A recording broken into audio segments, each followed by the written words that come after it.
HMDA మాజీ director Shiva Balakrishna ఆస్తుల కేసులో ఏసీబీ దూకుడు పెంచింది. బాలకృష్ణ బినామీలను ఏసీబీ ఆఫీస్ కు పిలిచి విచారిస్తున్నారు.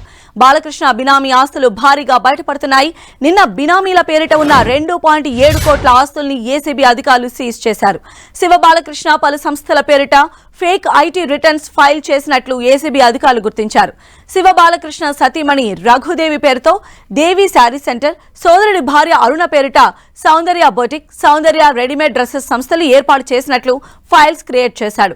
వాటికి ఐటీ రిటర్న్స్ కూడా ఫైల్ చేశాడు. మరోవైపు శివ బాలకృష్ణ సోదరుడు నవీన్ పేరిట 2 షెల్ కంపెనీలు, బాలకృష్ణ కూతురు పద్మావతి హోమ్ ట్యూషన్స్ పేరుతో మరో ఫేక్ ఐటీ రిటర్న్ ఫైల్ చేసినట్లు అధికారులు గుర్తించారు.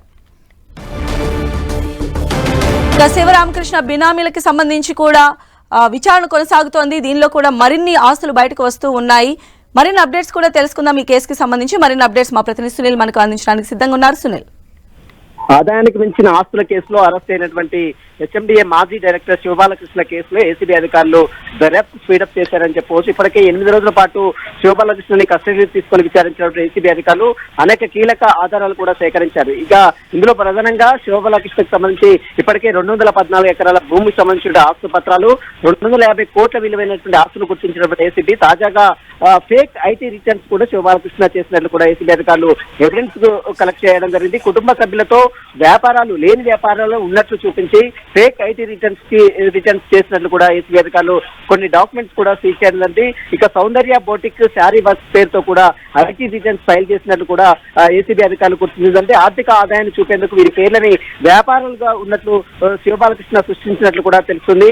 ఇక షెల్ కంపెనీల ద్వారా కుటుంబ సభ్యుల పేరుతో ఈ ఐటీ రిటర్న్స్ చెల్లించినట్లు కూడా ఫేక్ ఐటీ రిటర్న్స్ చెల్లించినట్లు ఏసీబీ అధికారులు కొన్ని ఎవిడెన్స్ కూడా కల్పిస్తారు. కూతురుతో పాటు భార్య పేరు మీద కూడా ఐటీ రిటర్న్స్ ఆదాయం వస్తుందని కూడా చూపించినట్లు కూడా తెలుస్తుంది. ప్రస్తుతం హోమ్ ట్యూషన్స్ ద్వారా వచ్చిన ఆదాయం, తన భార్య హోమ్ ట్యూషన్ చెప్తుంది, దాన్ని వచ్చిన ఆదాయం ద్వారా దానికి సంబంధించి ఐటీ రిటర్న్స్ కూడా చెల్లించినట్లు కూడా ఈ ఫేక్ డాక్యుమెంట్స్ కూడా క్రియేట్ చేసినట్లు కూడా ఏసీబీ అధికారులు అక్రమ సంపాదనలు కవర్ చేసేందుకు షెల్ కంపెనీ పేరుతో ఆదాయం వచ్చినట్లు శివబాలకృష్ణ సృష్టించినట్లు కూడా అటు ఏసీబీ అధికారులు గుర్తించారు. మొత్తం మీద శివబాలకృష్ణకు సంబంధించి మొత్తం అన్ని కోణాల్లో మాత్రం ఏసీబీ అధికారులు దర్యాప్తు మాత్రం స్పీడప్ చేశారని చెప్పవచ్చు.